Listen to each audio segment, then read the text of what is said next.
Esta semana leíamos entre algunos de los titulares de los periódicos que Galicia se encuentra por debajo de la media recomendada en cobertura de vacunación frente al virus del papiloma.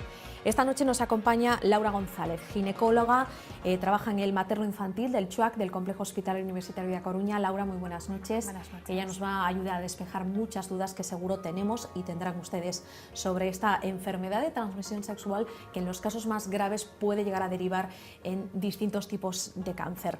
Laura, Galicia se encuentra por debajo del 80%, que es el recomendado a nivel europeo, y sin embargo es verdad que también nos encontramos un puntito por encima de la media española, o sea que ni tan bien ni tan mal en este caso podríamos decir. Siempre hay que mejorar.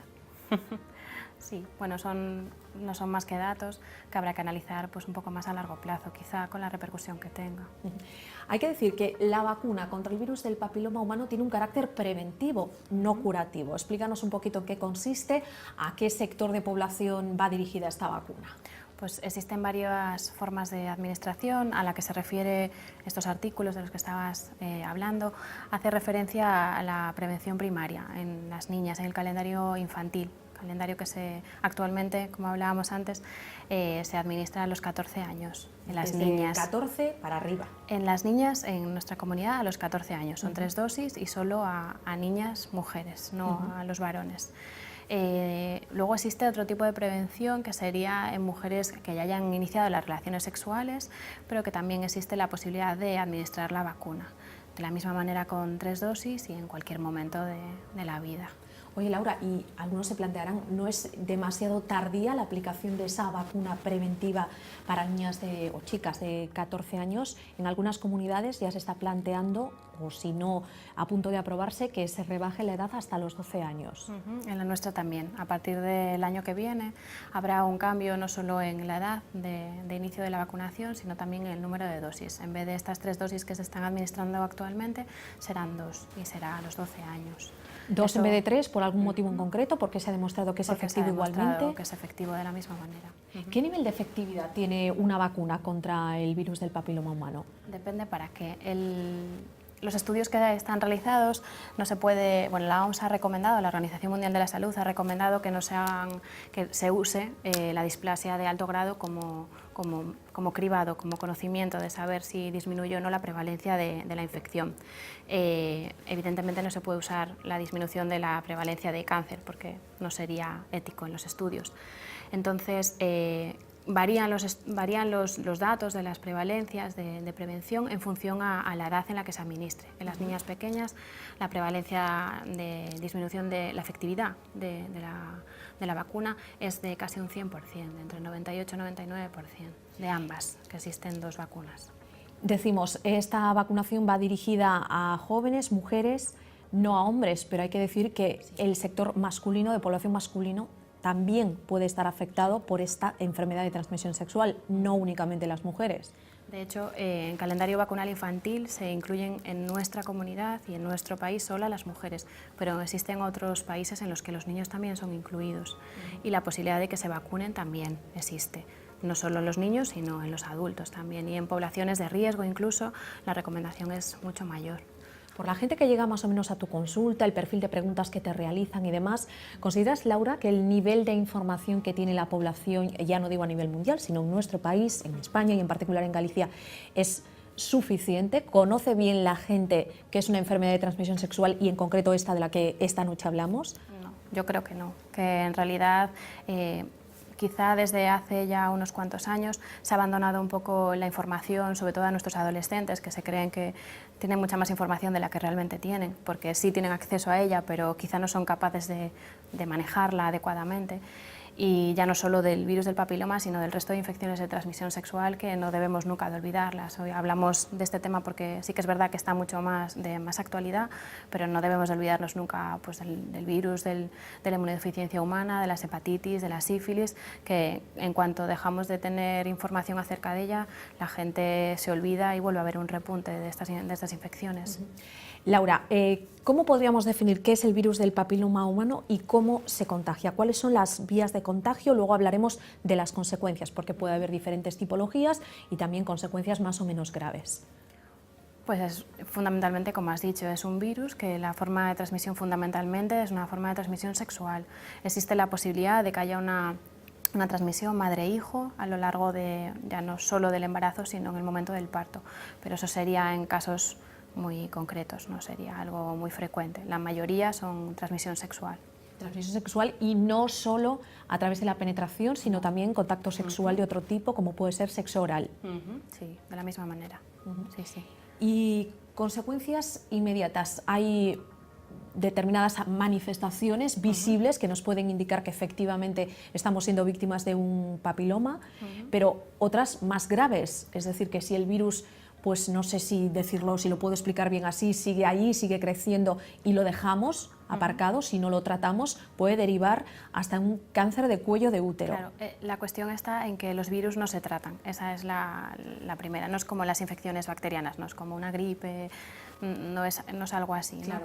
No es algo que debemos dar antibióticos, no se dan. Existen diferentes tipos de virus, fundamentalmente los clasificamos cuando explicamos sobre todo a las pacientes en virus de alto grado y virus de bajo grado. Los más prevalentes de los virus de alto grado, 16 y 18, son los que están más relacionados con las displasias de alto grado cervicales y con el cáncer de cervix, no solo de cervix, sino de vagina, de vulva, de pene, de ano, orofaríngeo. Y luego los de bajo grado, que son los que más, las manifestaciones de ellos, que son el 6 y el 11, que son los responsables de los papilomas, realmente los condilomas, que es lo que podemos ver. Una infección por los de alto grado que provoca una displasia, nadie va a sentir nada, es una infección totalmente subclínica, no suele dar síntomas, a diferencia de los otros que sí, que empezaría, pues que se podrían ver alguna lesión, alguna vesícula, alguna verruga genital. ¿Y cómo poder prevenir la aparición de ese virus? No sé si con métodos anticonceptivos o determinados métodos anticonceptivos es suficiente. Más que métodos anticonceptivos, lo fundamental es la prevención primaria, como cualquier infección. Prevención primaria es eso, evitar la exposición a los factores de riesgo, fundamentalmente tabaco, los malos hábitos de vida, mantener relaciones sexuales sin preservativo, sin una barrera, y fundamentalmente esos son los que podemos nosotros evitar. Sí que es verdad que el uso del preservativo no previene el 100% de la transmisión del virus del papiloma, pero sí la mayoría de ellas, prácticamente el 70-80% de infecciones. Quizá una de las cosas que siempre se habla más de ello es que, bueno, escuchas sobre todo a las madres que esta juventud, que ahora que tiene muchas más relaciones, sí que es verdad que se tienen muchas más relaciones, sí que es cierto que se tienen de una manera más desprotegida y se inicia antes las relaciones. Quizá yo creo que lo más importante y lo que debemos de tener en cuenta, que lo más importante de las relaciones no es el número, que también lo es, sino el tipo de relaciones que tengas. Pero ya no solo el factor de la promiscuidad puede ayudar a estar más expuesta a este tipo de enfermedades, sino el tipo de relación y las precauciones que se tomen en cada una de ellas. Sí. Yo creo que eso es mucho más importante, sobre todo por lo que hablábamos antes, del resto de infecciones. No debemos de olvidarnos que existen y que siguen ahí, que la forma de transmisión es exactamente la misma. La forma de transmisión sexual, pues eso, del VIH, de la sífilis, pues son las mismas que las del virus del papiloma, de la misma manera. Laura, ¿y es verdad científicamente, y lo digo por tu experiencia diaria, que ha habido un cierto relajo, una relajación en los hábitos anticonceptivos de nuestros jóvenes, o es una idea que se comenta pero que no tiene un sostén? No, sí que es cierto. De hecho, sí que es verdad que lo que hablábamos de la información, que no acceden yo creo que no acceden a una información correcta, adecuada, no se le proporciona la información que deberían de recibir. Las últimas campañas que hubo han sido de los años 90, con lo del Quérote, por ejemplo, que teníamos aquí nosotros. Yo después de esos años quizá creo que es algo que se ha olvidado un poco, ¿no? La educación sexual de los jóvenes, y es algo muy importante. Existen diversas plataformas, existen grupos de ginecólogos, quizá los más jovencitos somos los que a lo mejor promovemos, ¿no?, cierto tipo de asociaciones, con Facebook, con diferentes webs, intentar acercarnos un poco más a ellos, ¿no?, y proporcionarles cierto tipo de información.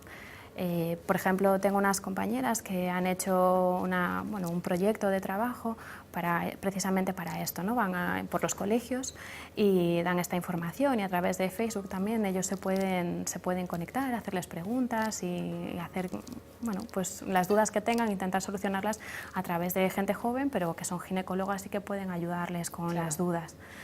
Yo creo que quizá el acceso a la información no es el adecuado ahora mismo. Supongo que nunca ha habido como hoy tal nivel de información al alcance de la mano, pero falta a lo mejor como alguien que lo vehiculice, que lo transmita, sí, como que hay que sepa llegar a transmitirlo. ellos, quizá, que tampoco es tan fácil.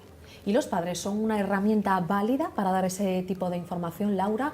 ¿O aconsejas siempre que esas niñas o esas chicas se dirijan a los especialistas o esos chicos? Eso ya depende de la relación que tengan padre e hijos. Eso no creo que sea yo la que tenga que decir si sí o si no. Depende un poco de la relación que tengas con tus padres. Quizá a veces no es tu madre o tu padre, y si es una tía o es una familiar más cercana o alguien, no te podría decir. Depende un poco de cada uno, de la relación que tenga en su casa. Un hermano mayor, una hermana mayor, no lo sé. ¿Qué dudas te plantean los jóvenes o las madres que acuden a tu consulta, en concreto sobre este apartado que hoy tratamos de las enfermedades de transmisión sexual? ¿Cuál es la duda más prevalente, la mayoritaria entre nuestros jóvenes? Bueno, yo creo que, como todas las vacunas, generan el que haya ahora bastante gente, bueno, bastante, quizá no, lo que pasa es que sí que se escucha mucho, que no estén de acuerdo o que tengan opiniones en contra de la vacunación, todos estos casos que están surgiendo hasta hace poco, no solo del virus del papiloma, sino de otro tipo, y que tienen consecuencias tan nefastas como el fallecimiento de un niño pues, después de no haberse vacunado. Quizá todo eso, los efectos secundarios que pueden tener las vacunas, suelen ser las preguntas más frecuentes. ¿Hasta qué punto sería eficaz? Y dependiendo de las edades, suelen preguntarlo también. Depende un poco de cada uno de los casos, y depende sobre todo de la consulta en la que estés. No es lo mismo estar en una consulta de patología cervical específica, que entonces sus dudas son diferentes, pues ya han tenido algún problema, les ha surgido algo, han tenido que hacer algún tratamiento, como que sea una consulta de ginecología y que no hayan tenido ningún problema con el virus del papiloma. Es diferente. No sé si, Laura, hay un perfil determinado, en plan, me refiero, pues sexo, edad, más de riesgo, digamos, el perfil con mayor riesgo de padecer un virus del papiloma. Bueno, científicamente estudiado, lo que dicen es que la prevalencia de infección es mucho mayor entre los 15 y 25 años aproximadamente, entre un 30-40% de prevalencia de infección, que no siempre es que tengan lesiones. Disminuye, se estabiliza un poco más hacia los 30 años y luego vuelve a haber un repunte después de la menopausia. No siempre es en relación con el tipo de relaciones sexuales que se mantengan, sí en las jóvenes, pero no en las adultas, sino porque muchas veces lo que vuelve a haber es una reactivación de la infección que ha tenido en la adolescencia o en la juventud. O sea que ya no tiene por qué ser porque encuentra una nueva pareja, supongámonos. No tiene por qué ser. Depende un poco de cada uno de ellos. Laura, ¿y cuántos casos se detectan cada año en España? ¿Se manejan cifras? ¿Casos de qué? Es diferente, caso de infección, caso de que haya ya una lesión o caso de cáncer. Infección, cada digamos, uno de ellos. Hay varios estudios hechos. La prevalencia varía. En Galicia, el último que salió, yo creo que había sido en el 2010, y andaba en torno a un 14% más o menos de prevalencia de seropositividad del virus. Porque si hablamos de cáncer, la consecuencia más dramática, es que todo las varía. cifras varían. Sí, todo varía. No deja de ser el segundo cáncer más frecuente. Después del de mama, el de cáncer de cervix, el de cuello de útero. Sí, cambia un poco segundo, tercero en función a qué tipo de país te refieras y a qué condiciones sanitarias existan en ese país, si existe cribado, si se hacen citologías, si no, varía un poquito, pero se encuentra dentro de los más frecuentes.